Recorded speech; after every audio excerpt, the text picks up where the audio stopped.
بسم الله الرحمن الرحیم. السلام علیکم ورحمة الله وبرکاته. زما خوږو طالبانو ورونو، نن به د هدایت النحو درس نمبر 5 شروع کو. مو تاسې هغه ورځ د کلمې بحث وکړه، د کلمې تعریف مو وکړه. الکلمة لفظ وضع لمعنى مفرد، او دغه کې څومره الفاظ استعمال شوي هغه ټولو تحقیق مو وکړه. د کلمې اقسامو ته انشاءالله نن به اشاره وکړو، پر تفصیل سره به دا بحث وکړو. نو نن به راشو اقسام الکلمه. اول به عبارت ویایو: وهي منحصرة في 3 أقسام: اسم وفعل وحرف، لأنها إما ألا تدل على معنى في نفسها وهو الحرف، أو تدل على معنى في نفسها ويقترن معناها بأحد الأزمنة 3 وهو الفعل، أو تدل على معنى في نفسها ولم يقترن معناها بأحد الأزمنة 3 وهو الاسم. خاوز بترجمه وکو انشاءالله.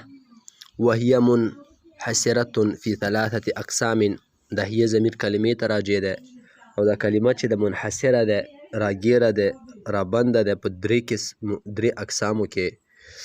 اول نمبر اسم، دویم نمبر فعل، دریم نمبر حرف. لأنها ځکه دا کلمه به خالي نه وي. اما الله تدل على معنى في نفسها، یا خو دلالت نه کوي په خپله معنا فی نفسها باندې، یعنی بذات خود په معنا باندې به دلالت نشي کولی. وهو الحرف، دا حرف ده. او تدل على معنى في نفسها، یا خو به دلالت کوي په خپله معنا فی نفسها باندې، یعنی بذات خود دلالت به کولی شي. ويقترن معناها بأحد الأزمنة 3، او مقترنه به وي د دې معنا، د دې کلمې معنا د یو د دریو زمانو سره، یعنی پیوسته به وي، تعلق به لري د زمانو سره. وهو الفعل، هغه به فعل وي. او تدل على معنى في نفسها، یا خو به دلالت کوي په خپله معنا فی نفسها باندې، بذات خود معنا باندې به دلالت کولی شي، چاته به محتاجه نه وي. ولم یقترن معناها بأحد الأزمنة 3، او دې معنا به یو د دریو زمانو سره به پیوسته نه وي، تعلق به نه لري. وهو الاسم، دا اسم ده. نن طلباو په دغه عبارت کې انشاءالله 2 بحثه دي. اول بحث خدا ده چې کلمې اقسام ذکر کړي دي، چې هغه د کوم ځای نه ده. وهي منحصرة، نونې ستر حرفون پورې ده. بیا دویم بحث چې ده لأنها اما الله تدل، نونې ستر وهو الاسم پورې. دغه کې بیا دلیل ده، د هر قسم دپاره دلیل ده، چې کلمه 3 اقسام لري. اسم دپاره څه دلیل ده تا سره، فعل دپاره څه دلیل ده، او وجه حصر کې خپل دلیل ذکر کړی دی. اول بحث ته وراشو چې مصنف علیه رحمت یایي چې د کلمې 3 اقسام دي. دا 3 اقسام د په شکل د وجه حصر کې مو ته ذکر کړي دي، او بل لفظ بل نوم ورته ورکوای شو دلیل الحصر کې مو ته ذکر کړي دي. او دلیل حصر تعریف دا ده چې مقسم په خپلو همغو اقسامو کې راګیر وي، هغه نه زیاتېدی شي او نه کمېدی شي. اوس د کلمې 3 اقسام دي، کلمه مقسم شوه، او دغه اسم فعل او حرف دا ورته اقسام شول. نو په دا کلمه په همدغو 3 کې ارګیره ده، دغه نه زیاتېږي نه کمیږي. دا دلیل الحصر شو. دلته یوه بله تاسې فایدې پر یوه خبره کوم چې یو مقسم وي، یو اقسام وي، بل قسیم وي. مقسم چاته یایي؟ هغه څیز چې د هغه حصې جوړې شي، ټوکړې شي. او اقسام چاته یایي؟ چې هغه حصې چې کوم مقسم طرف ته منسوبې وي. او قسیم چاته یلی شي؟ چې چې کله دغه اقسامو نسبت یو بل ته وشي دغو حصو دغو ته قسیم ویلی شي. اوس کلمه مقسم ده ځکه چې د هغې تقسیم مو کړی دی او اسم فعل او حرف د اقسام دي ځکه اسم فعل او حرف دا چې کله کلمې ته منصوب شي دا درې حصې دي او چې کله بیا اسم فعل او حرف خپلو کې یو بل ته نسبت کیږي نو دا بیا قسیم دي. قسیم معنا د یو بل ضد. اسم چې د فعل نشي کیدای، فعل چې د اسم نشي کیدای، حرف چې د اسم نشي کیدای. دا تاسو د پاره ما اس یو فایده ذکر کړه. نو دلیل حصر کې بیا دا څنګه ویلی دي چې کلمه به دوه حالاتونه خالی نه وي، یا خو دا کلمه معنا فی نفسها باندې دلالت کوي یا معنا فی نفسها باندې دلالت نه کوي. د معنا فی نفسها مطلب په مستقله معنا باندې به دلالت کوي یا به نه کوي، دا مطلب ده.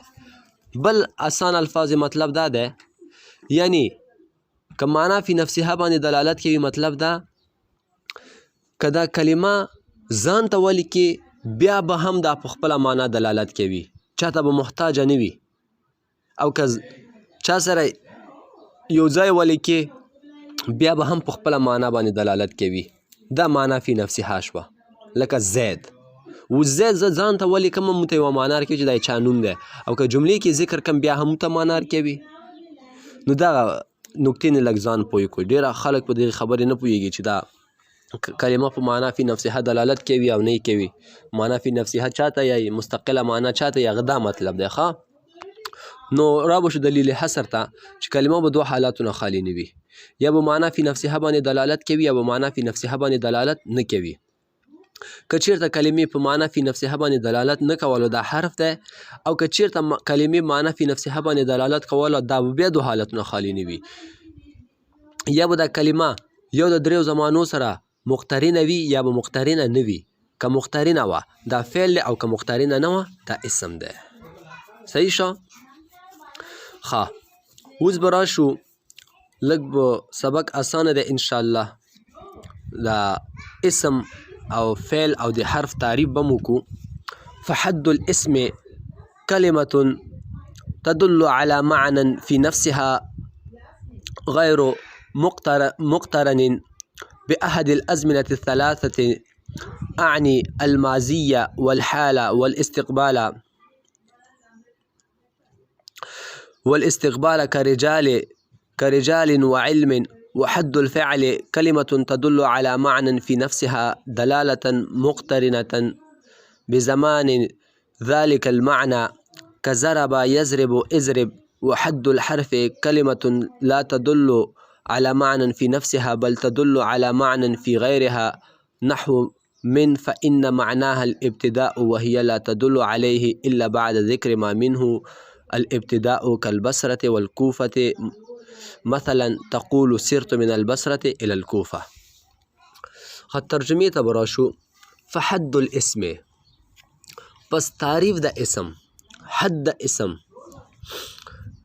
کلمة تدل على معنى في نفسها، دا یوه کلمه ده چې دلالت کوي په خپله معنا فی نفسها باندې، غیر مقترن بأحد الأزمنة الثلاثة، بغیر د اقتران د یو د دریو زمانو سره، یعنی یو د دریو زمانو سره به د اسم تعلق نه وي. اعني الماضي والحال والاستقبال، مطلب می د زمانو نه شه دی، یی ماضی زمانه شوه، حال شو او استقبال شوه. کرجال وعلم، لکه رجال سړي شول، وعلم او علم شو، دا اوس شی شو، دا د اسم مثالونه شول. وحد الفعل کلمة تدل على معنى في نفسها، او تعریف د فعل چې دا یوه کلمه ده چې دلالت به کوي په معنا فی نفسها باندې، دلالة مقترنة، داسې دلالت سره چې دا به مقترنه وي دا کلمه بزمان ذلک، یوې زمانې سره، دا بزمان ذلک المعنى، د معنا به یوې زمانې سره مقترنه وي. لکه ضربه یضرب اضرب، ضربه وهل کړي و هغه یو سړي. نو ګوره دا ضربه کلمه ده خو کلمې کې بیا فعل دی، او ځکه چې دا ماضي سره تعلق لري. یضربو دا هم کلمه ده، په کلمې کې بیا فعل دی ځکه دا د حال سره تعلق لري. اضرب ووایه دا هم کلمه ده، په کلمې کې بیا فعل ده، دا هم زمانې سره تعلق لري. وحد الحرف او تعریف د حرف چې ده کلمة لا تدل على معنى في نفسها، چې دا دلالت به نه کوي په معنا فی نفسها باندې. څه مطلب چې دلالت نه کوي په معنا فی نفسها باندې؟ دا مخکې ما تاسو ته وضاحت وکړه. مطلب یې دا دی که دا موږ ځان ته ولیکو دا حرف نو هېڅ معنا نه ورکوي، لکه فی دا غریب مجبور دی چې چا سره یو ځای ولیکي نو بیا به معنا دې ورکي. بل تدل على معنى فی غیرها، بلکې دا به دلالت کوي په یوه معنا باندې فی غیرها چې هغه په غیر کې وي، بلکې به وي. لکه نحو من، لکه مثال خبره من واخله. فإن معناها، ځکه معنا د من چې ده الابتداء، ابتدا راځي. وهي لا تدل علیه، نو اوس دغه من حرف چې ده دا دلالت نه کوي په ابتداء معنا باندې الا بعد ذکر ما منه، مګر چې وروسته د دغې نه چې کله مو ذکر کو دغه د دې نه وروسته الابتداء، چې کله مو من نه بعد ابتدا ذکر کو بیا به دا من د ابتدا معنا ورکي. لکه هغه ابتدا معنا به چا کې وي؟ لکه کالبصرة والکوفة، لکه بصره یا کوفه. مثلا تقول سرت من البصرة الى الکوفه، ما سفر شروع کا د کوفې نه د بصرې نه کوفې ته. ګوره نو من اول کې ابتدا معنا نه ورکوله، خو چې کله مو سره بصره ولیکله نو بیا د ابتدا معنا ورکړه روته سرت من البصرة، ما سفر شروع کا د بصرې نه. نو دا حرف شو، حرف چې د خپله معنا کې مجبور دی چې بل چا سره د مقترن شي.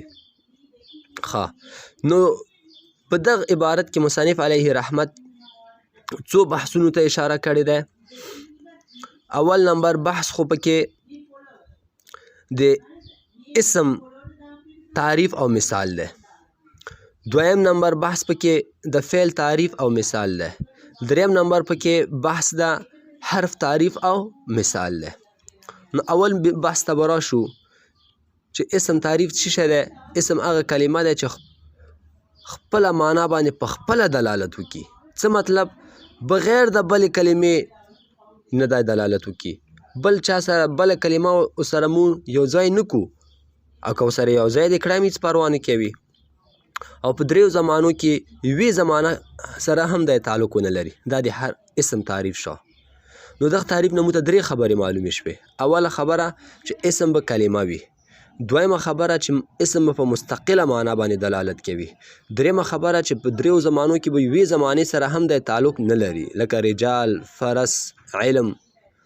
دنیا مثالونه دي تاسو ته معلوم دي انشاءالله. تعریف کې چې کوم قیودات لګېدلي دي هغو ته به راشو. په دغه عبارت کې چې ده ویلي الاسم دا معرف ده، او کلمة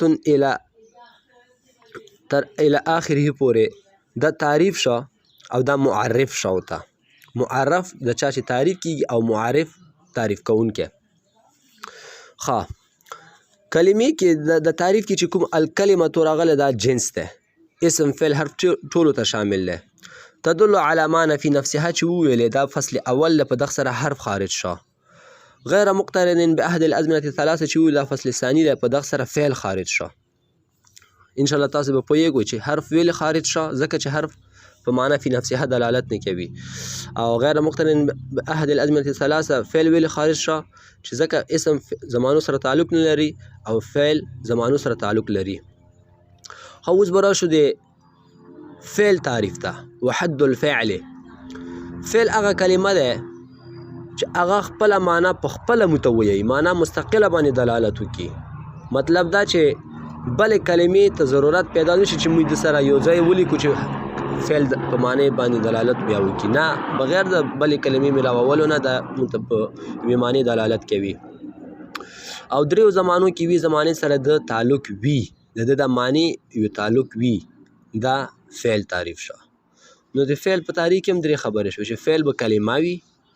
دویمه خبره چې د کلمه معنا چې ده د کلمه چې ده د فعل دا په خپله معنا باندې په خپله دلالت وکړي. او دریمه خبره چې دریو زمانو کې وي زمانې سره به تعلق وي. لکه مثال ضربه، دا اوس فعل ده، کلمه ده، کلمې کې بیا فعل دی که دا مو ځان ته ولیکو او که یوې جملې کې نور الفاظو سره یو ځای کو دا په معنا دلالت کوي او ماضي سره تعلق دی. ښه دغه تعریف کې چې کوم قیدات دي اول نمبر الفعل دا معرف دی او کلمة نه الی آخره پورې دا ورته معرف دی یا تعریف دی. نو کلمه په درجه د جنس کې ده چې اسم فعل ټولو ته شامله ده. تدل على معنى في نفسها دا فصل اول ده په دغه سره حرف خارج شو ځکه چې حرف چې ده په معنا فی نفسها باندې دلالت نه کوي. دلالة مقترنة بزمان یا بأحد الأزمنة الثلاثة دا فصل ثانی ده په دغه سره اسم خارج شو ځکه چې اسم په زمانو باندې دلالت نه کوي. اوس به راشو د حرف تعریف ته. حرف هغه کلمه ده چې هغه خپله معنا په خپله ونه وایي بلکې په خپله معنا ویلو کې غیر ته محتاج وي. نو دغه کې هم درې خبرې شوې دغه تعریف کې چې حرف به کلمه وي، دویمه خبره چې خپله معنا په خپله ونه وایي، درېیمه خبره چې خپله معنا ویلو کې غیر ته محتاج وي. لکه من چې ده د خپله معنا ابتدا ان ده یا ابتدئو ده او دا لفظ من چې ده په دغه معنی باندې به کله دلالت کوي چې کله دې سره مونږ نوره کلمې یو ځای کو. لکه سرت من البصرة الى الکوفه، زما د بصرې نه سفر شروع کا کوفې ته. ابتدا مې کوم ځای نه وشوه بصرې نه، انتها مې په کوفې وشوه. ښه د دغه تعریف کې هم قیودات دي. الحرف دا معرف ده او کلمه الى آخره پورې دا ورته تعریف یا معرف ده یا ورته حد ده. ښه دغه کې کلمه چې د جنس ده چې هغه اسم فعل حرف ټولو ته شامل ده. لا تدل على معنى دا فصل ده په دغه سره اسم فعل دواړه خارج شول ځکه چې هغوی خو دواړه خو په معنا باندې دلالت کوي او دا چې په معنا دلالت نه کوي. ښه نن دپاره همدا درس بس دی. اوس به راشو لږ وړوکې غوندې اجرا ته. په کلمې کې به متاسې څنګه اجرا کوو. کلمې کې د اجرا کولو طریقه دا د محترمو طالبانو ورونو چې تاسې به اول دا ذهن کې راولئ کلام عرب کې لفظ مستعمل په دوه قسمه ده. دلته یوه خبره بله معلومه شوه چې په کلام عرب کې دوه قسمه الفاظ دي، یو مستعمل دي بل غیر مستعمل دي. مستعمل مطلب چې کوم روزمره خلق استعمالوي او غیر مستعمل مطلب چې هغه نه استعمالیږي. ښه کلام عرب کې لفظ مستعمل په دوه قسمه ده، یو مفرد ده بل مرکب ده. مفرد تعریف هغه ورځ مو تاسې کړی وه چې لفظ جز په معنا د جز باندې دلالت وکړي، یا مفرد هغه لفظ دی چې په یوې معنا باندې دلالت وکړي، او مفرد بل نوم کلمه هم ده. دا یاد ساتئ ښه.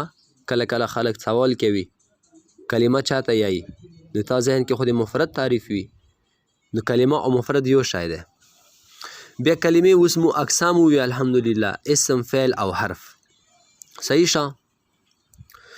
ښه دلته تاسو یوه قاعده یاد ساتئ، هر هغه خبره چې د انسان خولې نه اروځي هغه ته لفظ ویلی شي. مو هغه ورځ دا تعریف کړی و که نه، ما یتلفظ به الانسان، چې په کوم څیز باندې انسان تلفظ وکړي هغه ته څه ویلی شي؟ لفظ ویلی شي. اوس ما تاسو ته دا خبره وکړه که لفظ په معنا باندې دلالت کوي نو دغه ته بیا څه ویلی شي؟ لفظ مستعمل. او که په معنا دلالت نه کوي دغه ته بیا لفظ غیر مستعمل ویلی شي. دلته بله یوه خبره تاسو یاد ساتئ، لفظ مستعمل یو څو نومونه نور هم زده کړئ چې لفظ مستعمل ته موضوع هم ویلی شي، لفظ مستعمل ته به معنا هم ویلی شي، او بل ورته مستعمل هم ویلی شي. نو کسه درې نومونه مو تاسې زده کړل ماشاءالله. څو نومونه مو زده کړل؟ درې نومونه. موضوع، مستعمل، به معنا. او چې کوم لفظ په معنا دلالت نه کوي هغه ته څه ویلی شي؟ مهمل.